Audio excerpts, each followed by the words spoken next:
समाजवादी विजय रथ में या जो जनता सड़कों पर आ रही है, जो जनता का समर्थन समाजवादी पार्टी को मिल रहा है, उससे भारतीय जनता पार्टी बौखलाई हुई है। जब से उन्हें पता लगा है कि हार यहां होगी, उन्हें हार सताने लगी। जब से हार सताई है, दिल्ली से न जाने कितने नेता उनके आ गए और ये नेताओं का आना रुकेगा नहीं। जैसे जैसे भारतीय जनता पार्टी को हार का डर और हारने के करीब पहुंचेगी, न जाने कितनी बड़ी संख्या में नेता आपको उत्तर प्रदेश में दिखाई देंगे। और केवल नेता नहीं दिखाई देंगे, उनके जो सहयोगी संगठन हैं, इनकम टैक्स, ईडी, सीबीआई, इन्होंने गठबंधन किया है। हमने तो क्षेत्रीय दलों से गठबंधन किया है, लेकिन भारतीय जनता पार्टी ने अंदर से हाथ मिला लिया इनसे, अंदर से हाथ मिला करके, और जब जब ये लोग आते हैं तब तब अपने साथ लेकर के आते हैं। और न केवल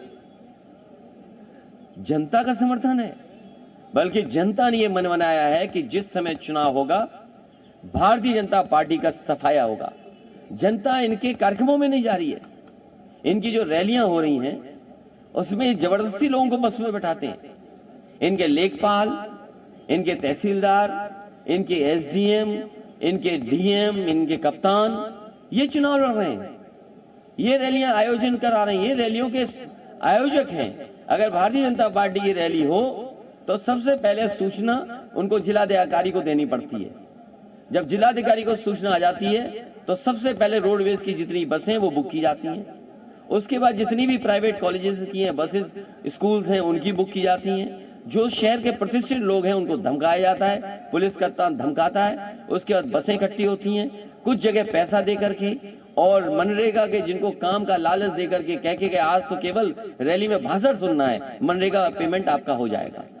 तो इनकी जो सरकारी रैलियां हो रही हैं, जिसमें जनता बेमन जा रही है, जाना नहीं चाहती है, लेकिन डरा के ले जा रहे हैं लोग, इनकी बसें खाली हैं, ये उससे घबरा करके ये समाजवादी पार्टी के साथ जो समर्थन जुटा है, जिस तरह का समर्थन जुटा है, उससे ये घबराए हुए लोग हैं। ये घबराने वाले लोगों ने अपना आचरण, छापे वाला आचरण पहली बार नहीं दिखाया है। याद कीजिए, जिस समय बंगाल में चुनाव था, और बंगाल में जब चुनाव हुआ था, दिल्ली की सभी संस्थाएं बंगाल में पहुंच गई थी, लेकिन मुझे खुशी है इस बात की कि बंगाल की जनता ने वहां के भारतीय जनता पार्टी के खिलाफ मतदान कर करके भारतीय जनता पार्टी का सफाया किया। आप तमिलनाडु का चुनाव देखिए, स्टैलिन जो आज मुख्यमंत्री जी हैं वहां के, उनके घर पे भी छापा मारा। बेंगलोर में आप पता कर लीजिए, जिस समय चुनाव था, वहां के कांग्रेस के अध्यक्ष थे, उनके घर पे छापा मारा। आप जहां जहां चुनाव होंगे वहां वहां भारतीय जनता पार्टी अपने ये गठबंधन के लोगों को भी लेके जाते हैं, सरकारी लोग भी जाते हैं। सरकारी लोग ये कहते हैं हम मजबूरी में आए हुए हैं, हमें तो नया साल मनाना था, हमने तो 31 की आज की शाम का न जाने कहां कहां खाने का और परिवार के साथ जाने का कार्यक्रम बुक हुआ था, लेकिन मजबूरी में, क्योंकि हमें नौकरी करनी है, इसलिए हम मजबूरी में आपके यहाँ छापा मारने आए हैं। सोचिए, ये स्थिति पहुंचा दी है। ये भारतीय जनता पार्टी घबरा रही है। और मैंने कहा भी है, ये कागज के फूल से कभी खुशबू नहीं आ सकती। ये झूठ के फूल वाले लोग हैं, ये झूठ का फूल है भारतीय जनता पार्टी, ये कागजी फूल है, ये कभी सुगंध पसंद नहीं कर सकते। और कारोबार से लोग जुड़ते हैं, कोई फूल पैदा करता है, कोई लेकर के जाता है, कोई इसका इत्र निकालता है, फिर ये बड़े बाजार में जाता है, इस्तेमाल कोई और करता है। कारोबार हमें जोड़ता है, कारोबार हमें गंगा जमुनी तहजीब और गंगा जमुनी की जो संस्कृति है उसको साथ लाता है। और ये तो कन्नौज शहर है, ये कन्नौज के लोगों ने हमेशा जयचंद को पहचाना है, कन्नौज की जनता ने हमेशा जयचंद को पहचाना है। इस बार भी जयचंद को भगाया जाएगा, इस बार भी यहाँ की जनता जयचंद लोगों को सबक सिखाने का काम करेगी। ये जो डबल इंजन की सरकार है, ये आखिर क्या क्या कर रही है? झूठ फैला रही है। ये झूठ के फूल लखनऊ से दिल्ली तक जाते हैं और दिल्ली से यहां तक आ जाते हैं। इनके नेताओं को, इनके तमाम लोगों को जिनके पास प्रोपेगेंडा का इंतजाम है, उनका एक ही काम है झूठ फैलाना। वो जो बात कह दी जाती है वही फैलाते हैं। बताइए, समाजवादी पार्टी को बदनाम करने के लिए कानपुर में जहां छापा पड़ा था उसको क्या नहीं बताया गया? दिल्ली से लेकर के लखनऊ, लखनऊ से लेकर के दिल्ली वाले सब झूठ बोल रहे थे, मंचों से झूठ बोल रहे थे। अगर देश में इतने झूठे लोग होंगे तो हम भरोसा किस पर करेंगे? याद कीजिए, वो हिटलर के जमाने में एक विभाग हुआ करता, प्रोपेगेंडा विभाग था, मिनिस्ट्री थी प्रोपेगेंडा की। ये तो पूरी पॉलिटिकल पार्टी प्रोपेगेंडा वाली है। हिटलर के जमाने में केवल एक विभाग होता था, प्रोपेगेंडा के मिनिस्टर, प्रोपेगेंडा का मिनिस्टर हुआ करता था। यहां तो भारतीय जनता पार्टी पूरी प्रोपेगेंडा गवर्नमेंट है।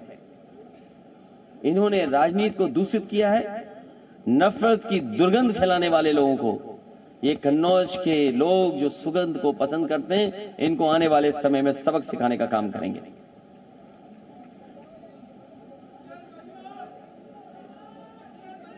कॉर्डलेस दे दो, कॉर्डलेस कॉर्डलेस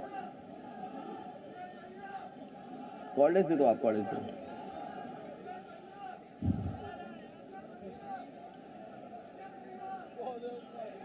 ए, जिस पेड़ पे तुम बैठे हो, ये कोई प्रेस वाला भी नाम नहीं बता पाएगा इस पेड़ का। अगर कोई जानता हो तो वहीं खड़े होकर पूछिए, थोड़ा सा पीछे पीछे, थोड़ा औरों को भी दिखाई देता रहेगा तो अच्छा रहेगा।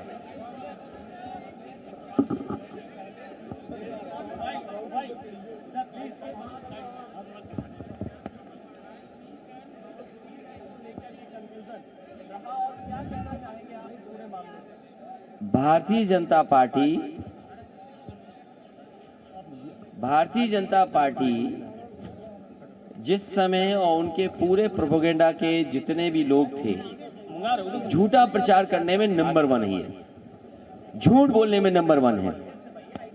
और कहीं न कहीं इनकी डिजिटल इंडिया की नाकामी है कि जिन्होंने सबसे पहले ढूंढने का काम किया कि समाजवादी इत्र किसने बनाया, लेकिन उन्हें समाजवादी इत्र बनाने वाले का पता नहीं मिला।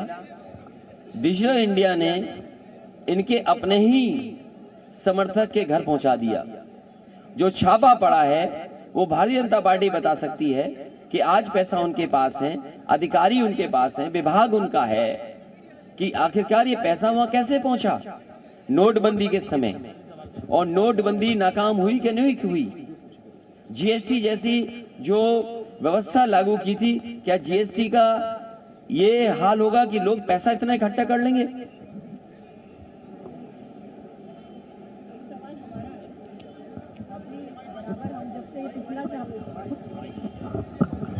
जब से ये पिछला छापा पड़ा है तब से आपके लगातार बयान आ रहे हैं मीडिया के ऊपर, टीवी के ऊपर, कि पीजैन का कंफ्यूजन हो गया, जाना था उधर चले गए उधर।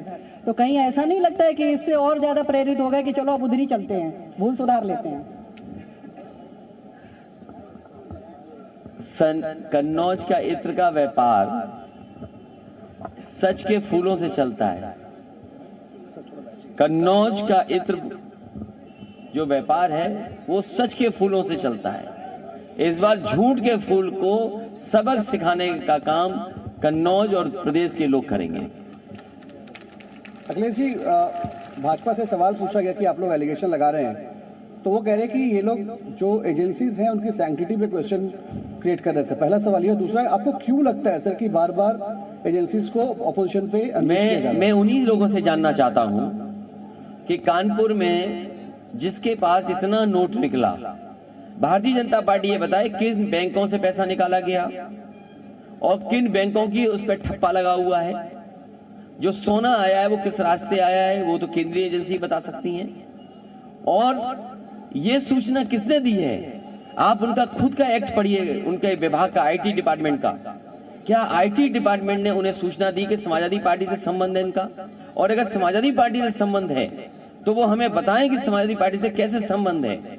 और हम ये कहते हैं कि उनका सीडीआर सार्वजनिक किया जाए। जिस समय सीडीआर सार्वजनिक होगा पूरे देश और प्रदेश की जनता जान जाएगी कि आखिरकार किससे उनका संबंध है।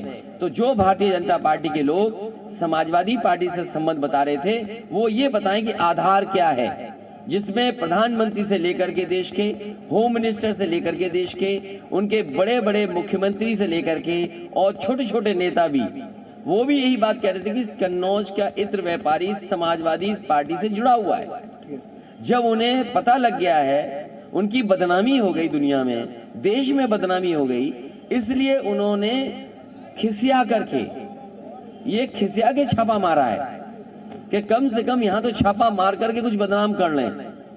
सर, एक महत्वपूर्ण सवाल है कोरोना पे सर, कि कोरोना को लेके आपके क्या विचार है? क्योंकि जिस तरह से इलेक्शन कमीशन ने बोला कि पार्टियों ने हमें ये बोला कि चुनाव समय पे होने चाहिए कोरोना गाइडलाइंस क्या को करते हुए, देखिए आपका अभी क्या विचार है सर? वो अभी विषय पे बदलिए मत, आपको भी ये विषय मत बदलिए। विषय इत्र वाला, इत्र से न जाने कितने परिवार जुड़े हुए हैं। इत्र का कारोबार छोटा मोटा कारोबार नहीं है। मैंने आपसे पहले भी कहा कि समाजवादी सरकार होती तो इत्र के व्यापार का डंका दुनिया में बजता, और इसीलिए समाजवादी पार्टी की सरकार में यहाँ पर परफ्यूमरी पार्क बन रहा था, परफ्यूमरी म्यूजियम बन रहा था। भारतीय जनता पार्टी को ये शिकायत है कि इत्र उनके नाम पे क्यों नहीं बन रहा? जो दुर्गंध फैलाते हो, जिन्हें बदबू पसंद हो, उन पे क्यों कोई इत्र बनाएगा? उन्हें शिकायत इसलिए है कि समाजवादी लोगों ने या समाजवादी पार्टी से जुड़े हुए लोग कोई इनोवेटिव काम क्यों कर रहे हैं, कोई नया काम क्यों कर रहे हैं, कोई पॉलिटिकल पार्टी पर इत्र कैसे बना सकता है? ये शिकायत है उन्हें कि आखिरकार पॉलिटिकल पार्टी के नाम पर इत्र क्यों बना दिया, समाजवादी इत्र क्यों बन गया, अखिलेश जी के नाम पर इत्र क्यों नहीं बन गया? वो चाहते थे कि बधू वाला इत्र उनके नाम पे बन जाता कोई पहले। आपने कल, इसलिए इत्र का इंकलाब होगा और 22 में बदलाव होगा। अखिलेश जी कल, इस बार कन्नौज से इत्र का इंकलाब होगा और 22 में बदलाव होगा। अखिलेश जी कल आपने प्रेस कॉन्फ्रेंस अनाउंस की और आज छापा पड़ गया, तो इन दोनों के बीच में क्या रिलेशन है? क्या बताया आपने? कल आपने प्रेस कॉन्फ्रेंस अनाउंस करी और आज पुष्पराज जैन के घर पे छापा पड़ गया। ये वैसे भारतीय जनता पार्टी के सारे पे डिपार्टमेंट चलता है, ये सहयोगी दल है उनके, ये नया गठबंधन है।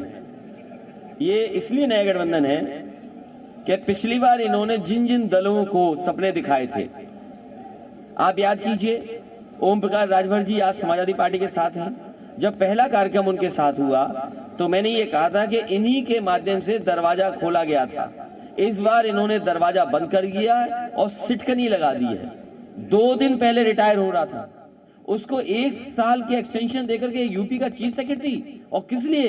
क्योंकि यूपी में चुनाव है। ये घबराई हुई है भारतीय जनता पार्टी इसलिए कि वो हर सेटिंग कर रही है, हर जुगाड़ कर रही है। अभी आपने जुगाड़ वाले रथ नहीं देखे उनके? अभी जुगाड़ वाले रथ जो थे, इतने तो जो भीड़ आती है उतनी तो चाउमीन के ठेले में भीड़ आ जाती, जितनी इनके रथ यात्रा में नहीं आ पा रही भीड़। आप कहीं चाउमीन का ठेला लगा हो, वहां ज्यादा लोग दिखाई देंगे आपको, इनकी यात्रा में नहीं दिखाई दे रहे हैं। और एक समाजवादी रथ देखो 6 रथों पे भारी था, इसीलिए छापा पड़ा है। अखिलेश जी कन्नौज में आकर के आज आप प्रेस कॉन्फ्रेंस कर रहे हैं, मैसेज क्या देना चाह रहे हैं?